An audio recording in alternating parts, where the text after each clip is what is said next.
Radhe Radhe students, स्वागत है आप सभी का चैप्टर नंबर 5 में ऊष्मागतिकी क्लास 11 केमिस्ट्री का इम्पोर्टेंट और बहुत ही चैप्टर ही बहुत ज़्यादा इंपॉर्टेंट है। ठीक है, इसमें जितने भी सारे वीडियोस आएंगे वो सारे आपके लिए बहुत ज़्यादा इंपॉर्टेंट होंगे।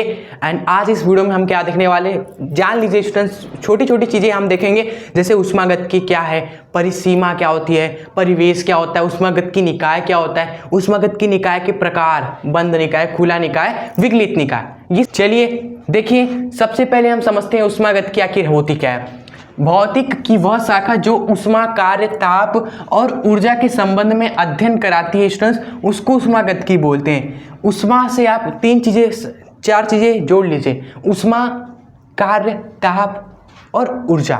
ये चार चीजें जहां पर हम स्टूडेंट्स चारों चीजों के बारे में हम पढ़ते हैं, जिस भी स्टूडेंट्स शाखा में भौतिक विज्ञान के, वही ऊष्मागतिकी है, जहाँ पर हम ऊष्मा के बारे में, ताप के बारे में, ऊर्जा के बारे में, इन चार चीज़ के बारे में हम अच्छे से स्टडी करते हैं। ये कैसे बदल रहे हैं, इनमें क्या चेंज हो रहा है। जैसे हम पानी को गर्म कर रहे हैं तो हमने 10 डिग्री तापमान बढ़ाया, तो पानी में कितनी ऊष्मा हमें देनी पड़ेगी 10 डिग्री तापमान बढ़ाने के लिए। ठीक है,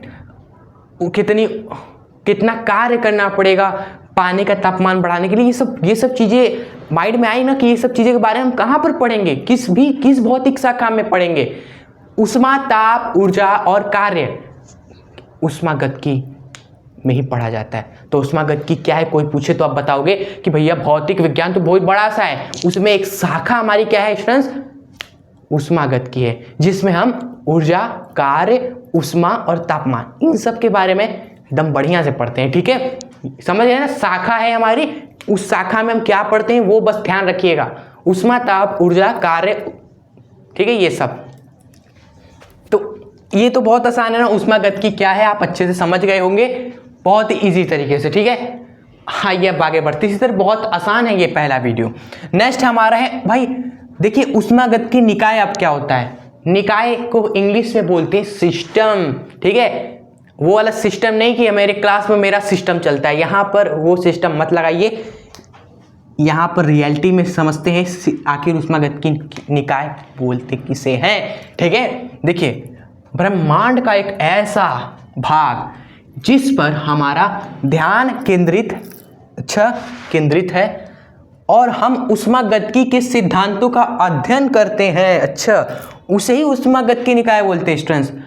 तो ये समझ रहे क्या है ऊष्मागतिकी निकाय क्या है, हमारा ब्रह्मांड का हमारा एक ऐसा भाग है स्टूडेंट्स, पूरा ब्रह्मांड है, उसमें एक ऐसा भाग है जहां पर हम ऊष्मागतिकी के सिद्धांतों का अध्ययन करते हैं। यानी कि ऊष्मागतिकी के सिद्धांत में क्या है, ये सब है ना, ऊष्मा, कार्य, ताप, यही चीज तो है ऊष्मागतिकी में, यही चार चीज हैं। ठीक है, इन्हीं चार चीजों का अध्ययन हम जहां पर करते हैं, इन्हीं चार चीजों का अध्ययन यानी ऊष्मागतिकी के सिद्धांत का अध्ययन जहां पर करते हैं इस पूरे ब्रह्मांड में। इस पूरे ब्रह्मांड के एक ऐसा भाग है स्टूडेंट्स, इस पूरे ब्रह्मांड का एक ऐसा भाग जहां पर हम ऊष्मागतिकी के इन्हीं चार चीजों, ऊष्मागतिकी के इन्हीं सिद्धांतों का अध्ययन करते हैं, उसे हम बोलते हैं ऊष्मागतिकी निकाय।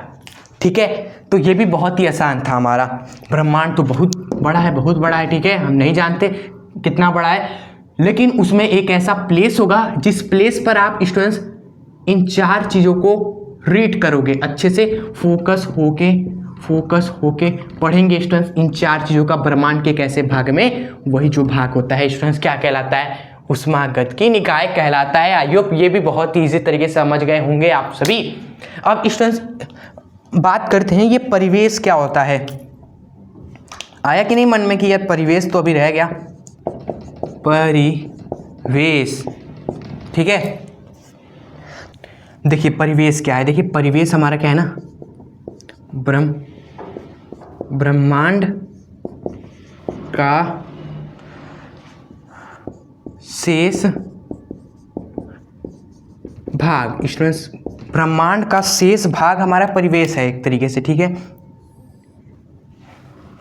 ये पूरा ब्रह्मांड है, उसमें आप यहाँ पर क्या कर रहे हो, ऊष्मागतिकी का अध्ययन कर रहे हो। मान लो यहाँ पर आप बैठ के अध्ययन कर रहे हो, बाकी का जो भाग है ना, बाकी का भाग उसको क्या बोलते हैं, हम परिवेश बोलते हैं। अगर आपसे कोई पूछे परिवेश क्या है तो आप बोल देंगे उस ब्रह्मांड में ऊष्मागतिकी निकाय को छोड़कर बाकी के जितने भी भाग है, बाकी का जितना भी शेष भाग है वो परिवेश कहलाता है।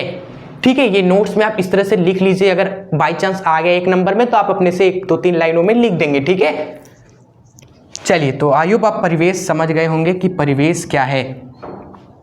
अब स्टूडेंट्स, परिसीमा क्या होता है? ये भी एक वर्ड है, आपने सुना होगा केमिस्ट्री में। ये भी कुछ है ना हमारा, देखिए ये हमारा क्या है ना, निकाय और परिवेश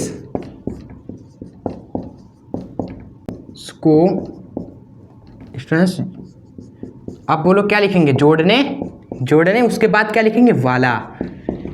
ठीक है स्टूडेंट्स, तो परिसीमा क्या है? सीमा से यही आपको समझ में आ रहा होगा कि यार ये कोई एक बॉर्डर है क्या? सीमा बोला जा रहा है, एक बॉर्डर है क्या? जी हाँ, बॉर्डर ही है आपका।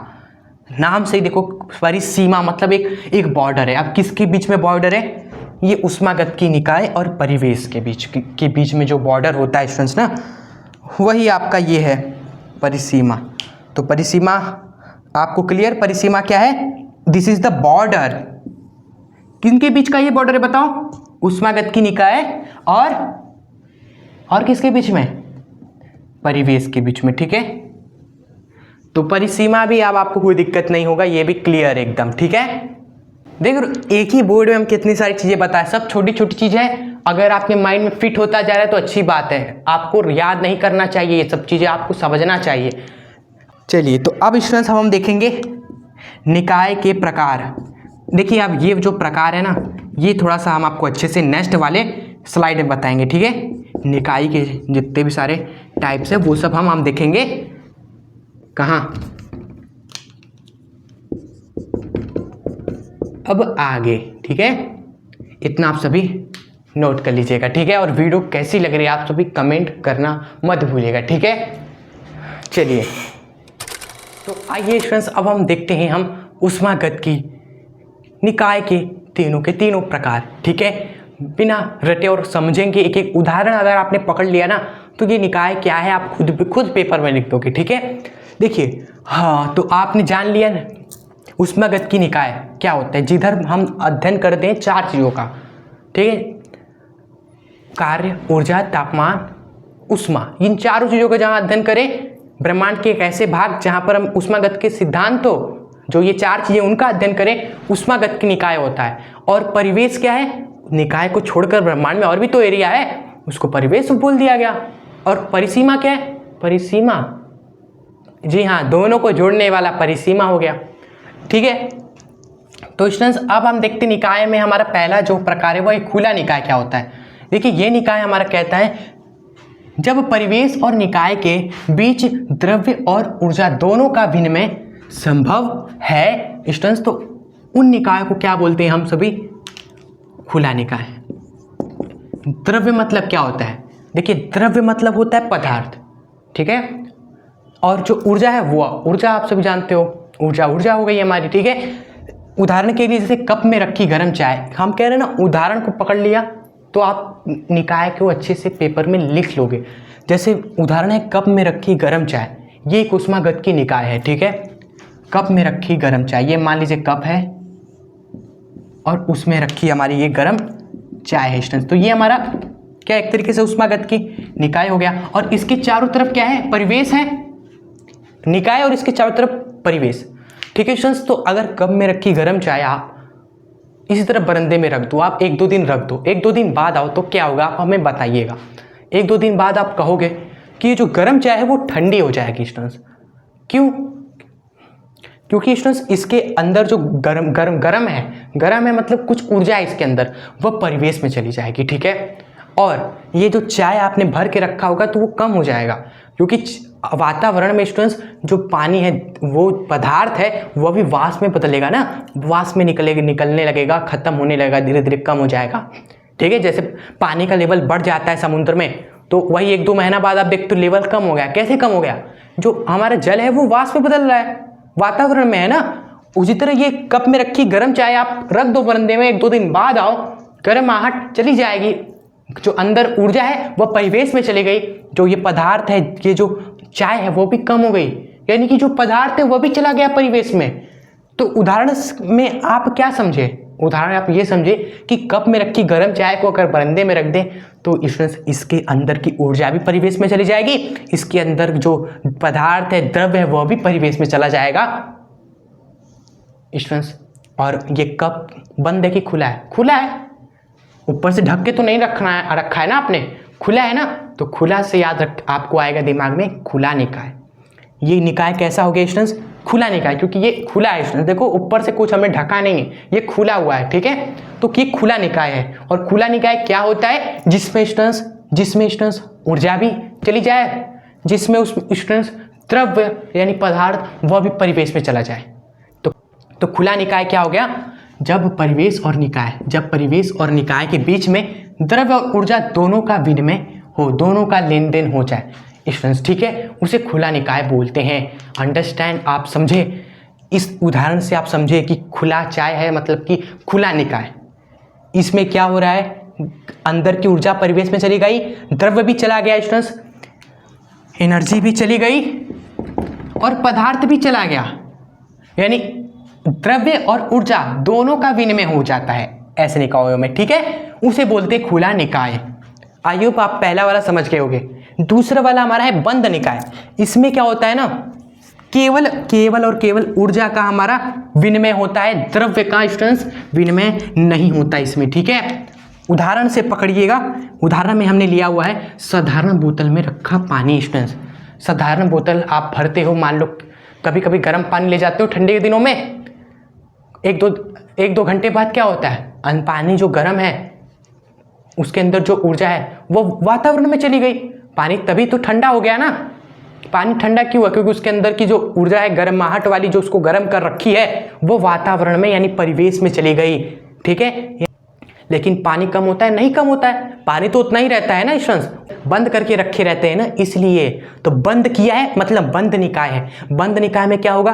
केवल ऊर्जा ही उसका ही विनिमय होगा, पदार्थ का नहीं, क्योंकि बंद है स्टूडेंट्स। बंद निकाय में जो अंदर का मटेरियल है उसका विनिमय नहीं होगा, हाँ ऊर्जा है उसके अंदर तो उसका विनिमय हो जाएगा, ठीक है। बंद बोतल का पानी स्टूडेंट्स, ये उदाहरण आपको ये बंद निकाय याद रखवाएगा पूरा लाइफ टाइम तक, ठीक है। बंद बोतल में रखा पानी, चाहे वो गर्म हो चाहे वो ठंडा, उसके अंदर जो भी ऊर्जा हो उसका विनिमय हो जाएगा, पानी का विनिमय नहीं होगा क्योंकि बंद है। बंद निकाय क्या है आप समझ गए स्टूडेंट? जिसमें निकाय और परिवेश के बीच में ऊर्जा का विनिमय हो जाए, द्रव्य का नहीं, उसे बोलते हैं बंद निकाय, ठीक है। पहले हम समझाने की कोशिश कर रहे हैं, उसके बाद ये सब आप पढ़ोगे तो आप कहोगे क्यों दिखा रहे हो, ये तो हमें याद हो गया, ऐसा आपको अंदर फील आए तो हमें अच्छा लगे, ठीक है। हाँ, नोट्स में लिख लीजिएगा आप सभी। तीसरा हमारा विगलित निकाय स्टूडेंट्स, इसको मत देखो भाई, ये दोनों समझ गए ना, इसको मत देखिए, इसको आप अपने से ही गैस करिए स्टूडेंट्स क्या होगा। इसमें क्या हो रहा है? पहले हमने बताया था दोनों का विनिमय हो रहा है, इसमें एक का विनिमय नहीं हो रहा है, इसको गैस करिए स्टूडेंट्स। बिल्कुल सही पकड़ा, विगलित निकाय में स्टूडेंट्स किसी का भी विनिमय नहीं होता है, ना ऊर्जा का ना द्रव्य का, ठीक है। जब परिवेश और निकाय के बीच में द्रव्य और ऊर्जा दोनों का विनिमय संभव हो ही ना, उसे बोलते हैं हम विगलित निकाय। उदाहरण है हमारा थर्मस में रखा पानी स्टूडेंट्स, वो वाला थर्मस नहीं, बच्चों वाला थर्मस जो बच्चे लेके चलते हैं वो थर्मस नहीं स्टूडेंट्स, थर्मस जो हमारा टेक्नोलॉजी में एक नया बोतल से निकला है, जिसमें गर्म रखी हुई चीज़ गर्म ही रहती है और ठंडी रखी हुई चीज़ ठंडी ही रहती है, ठीक है, वो वाला थर्मस की बात कर रहे हैं आप। उस थर्मस में क्या होगा? गर्म रखा है सामान तो गर्म ही रहेगा, मतलब ऊर्जा का आदान प्रदान नहीं होगा, ऊर्जा का आदान प्रदान नहीं होगा। और बंद है थर्मस तो भैया पदार्थ भी, उसका भी विनिमय नहीं होगा। तो ये उदाहरण हमारा परफेक्ट बैठ गया, ठीक है, इस वाले निकाय के लिए। तो स्टूडेंट्स चलिए, तो आज की वीडियो को हम यहाँ पर एंड करते हैं। कितना आसान था ये चीज़ें, अगर आपने हमारी बातों को अच्छे से सुना होगा, 5-10 मिनट गौर किया होगा, तो इसी वीडियो में आपको ये सब याद हो गया होगा और समझ गए होगे एकदम अच्छे से, ठीक है। कैसी लगी ये वीडियो आप सभी कमेंट जरूर करिएगा स्टूडेंट्स, ठीक है, बताइएगा जरूर कमेंट बॉक्स में। एंड अगर पसंद आई हो तो इसको अपने फ्रेंड्स के बीच में भी वीडियो जरूर शेयर कर दीजिएगा, ठीक है। एंड वीडियो को लाइक भी जरूर कर दीजिएगा। और अगर आप सभी नए हैं तो इस चैनल से दिल से जरूर जुड़ जाए सब्सक्राइब करके, ठीक है, रेड बटन पे क्लिक करें और हमारे चैनल से जुड़े दिल से और हमारे फैमिली, हमारे परिवार का एक हिस्सा बने। चलिए वीडियो को एंड करते हैं। आप हमेशा खुश रहें, मचाते रहे। मिलते हैं नेक्स्ट वीडियो में। जय हिंद, वंदे मातरम, राधे राधे।